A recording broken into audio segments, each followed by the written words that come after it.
અનેક મહત્વના સમાચાર તેના પર નજર। અમદાવાદના જગન્નાથ મંદિરમાં ધૂળેટી મહોત્સવની ઉજવણી કરવામાં આવી છે। ધૂળેટી મહોત્સવ ઉજવાયો છે। જગન્નાથ મંદિરની અંદર મોટી સંખ્યામાં ફૂલો તેમજ કલર્સથી ભક્તો ભક્તિના રંગમાં રંગાશે।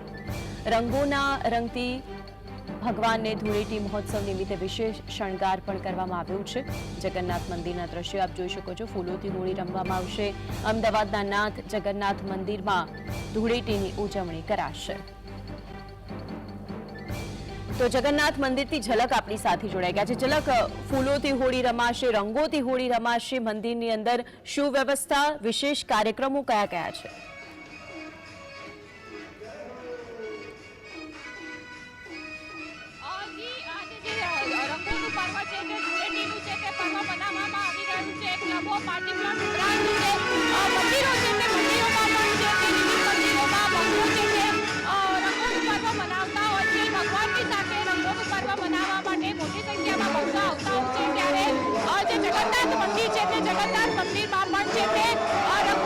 થોડીક ક્ષણોમાં શરૂ કરવામાં આવશે। તમે જોઈ શકો છો કે જે ભગવાન છે તે ભગવાનને ચાંદીની પિચકારી છે તે અર્પણ કરવામાં આવી છે। કેસુડાનું પાણી છે, કેસુડાના ફૂલોનું પાણી બનાવવામાં આવ્યું છે। તો વિવિધ પ્રકારના જે ફૂલો છે તે ફૂલો 1000 કિલો ફૂલો છે તે 1000 કિલો ફૂલો લાવવામાં આવ્યા છે। એટલે કે ફૂલ ડોલસમ બનાવવામાં આવશે। કલર ઉપરાંત જે ફૂલો છે તે ફૂલોથી હોળી રમાડવામાં આવશે। ભક્તો છે તે ભક્તો મોટી સંખ્યામાં છે તે મંદિરમાં આવી પહોંચ્યા છે। તમે જોઈ શકો છો કે ભજન કીર્તન થઈ રહ્યા છે, ગરબા ગાઈ રહ્યા છે, લોકો નાચ ગાન કરી રહ્યા છે અને ભક્તિના રંગમાં સમગ્ર વાતાવરણ જાણે રંગાઈ ગયું છે। થોડી ક્ષણોમાં છે તે અહીં ધૂળેટીનો પ્રારંભ થશે અને છે તે રંગોનું પર્વ મનાવવામાં આવશે। આમ કહી શકાય કે જે ધૂળેટીનું પર્વ સમગ્ર દેશમાં મનાવવામાં આવી રહ્યું છે, ત્યારે જે વિવિધ મંદિરોમાં પણ છે તે ભક્તો અહીંયા આવીને છે તે ધૂળેટીનું પર્વની મજા લઈ રહ્યા છે। જોવા મળી રહ્યા છે ત્યારે પ્રશ્ન એ થાય છે કે જ્યારે આટલો મોટો ભક્તોનો જમાવડો છે, આપણે કહ્યું કે પહેલા ફૂલોથી હોળી રમાડવામાં આવશે, કેસુડાનું પાણી ખાસ ભક્તો જે નાથ છે તેમના માટે તૈયાર કરવામાં આવ્યું છે કે જેનાથી જગન્નાથ નાથ છે તેમને હોળી સાથે રંગવામાં આવશે। એ જે ત્યાં ભક્તો છે તેમની સાથે વાતચીત કરશે।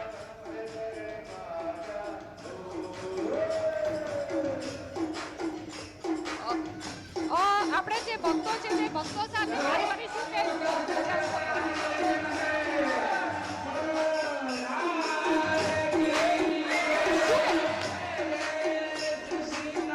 આજે જગન્નાથ ભગવાનના દર્શન કરીને અમે અમારી જાતને ધન્યતા અનુભવીએ છીએ।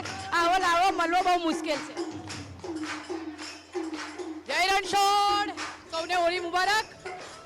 વર્ષોથી અહીંયા આગળ આ તહેવાર થાય છે। અમે બધા અહીંયા આવીએ છીએ અને અમે બધા તહેવારનો ઉત્સવ મનાવીએ છીએ।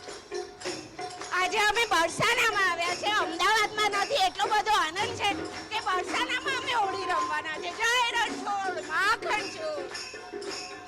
તમે જોયું તે રીતે કે જે ઝલક, બરસાનાનો ઉલ્લેખ કર્યો છે કે જ્યાં રાધાનું મંદિર છે, એ બરસાના કે જ્યાં એવું કહેવાય કે કૃષ્ણ ચોક્કસથી પહોંચે છે, એ બરસાનાનો ઉલ્લેખ કર્યો તેમણે કે ત્યાંની હોળી એ લોકોના મન મંદિરની અંદર સમાઈ જતી હોય છે। તેવું હોળીનું પર્વ બરસાનામાં મનાવાતું હોય છે।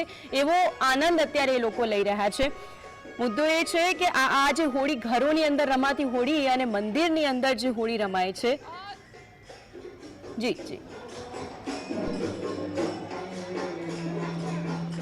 જી ચોક્કસ, જે મંદિર છે તે મંદિરમાં જે હોળી રમાતી હોય છે તેનો જે માહોલ જ છે તે કંઈક અલગ હોય છે। કારણ કે સાક્ષાત જે ભગવાન છે તે ભગવાનની સમક્ષ આ પ્રકારની જે હોળી છે તે હોળી મનાવવામાં આવતી હોય છે અને એકદમ કહી શકાય કે જે ભક્તિમય વાતાવરણમાં છે તે આ હોળી રમાતી હોય છે અને તેથી જે મોટી સંખ્યામાં જે ભક્તો છે તે ભક્તો અહીં જે ધૂળેટીના પર્વની જે મજા લેવા માટે આવતા હોય છે।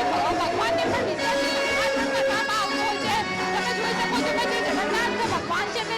ભગવાન અને ભાઈ બહેનો છે તેઓને છે તે હાયડા જે હોળી માટે ખૂબ જ મહત્વનું માનવામાં આવે છે। તે હાયડાનો હાર છે તે હાયડાનો હાર પહેરાવવામાં આવ્યો છે અને ખાસ પ્રકારના જે વાઘા છે તે વાઘા પણ આમ કહી શકાય કે જે સમગ્ર જે મંદિર પરિસર છે તે મંદિર પરિસર અત્યારે છે તે ભક્તિમય બની ગયું છે। ભક્તો મોટી સંખ્યામાં આવ્યા છે અને થોડી ક્ષણોમાં છે તે જે ધૂળેટીનું પર્વ છે તે શરૂ લોકો ફૂલોથી અને તેમજ રંગબેરંગી કલરથી હોળીનું પર્વ મનાવશે.